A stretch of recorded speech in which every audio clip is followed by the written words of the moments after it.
see, et sul on oma grupp ja sul on võib-olla see, et natuke ongi see, et vastutus on siis teine, on ju.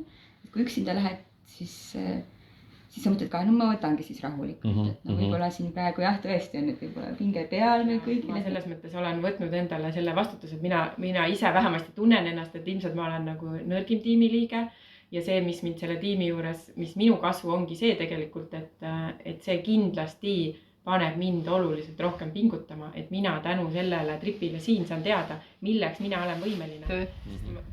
Et kindlasti see on erinev, et siis võib-olla muidu keskendud võib-olla nagu ainult selle oma sellele etapile, kilometraažile. Tiimiga on see ka lahe vaata, et üksinda siis sa jooksed üksinda, keegi toeta sind, aga tiimiga kõik toetavad sind kogu aeg.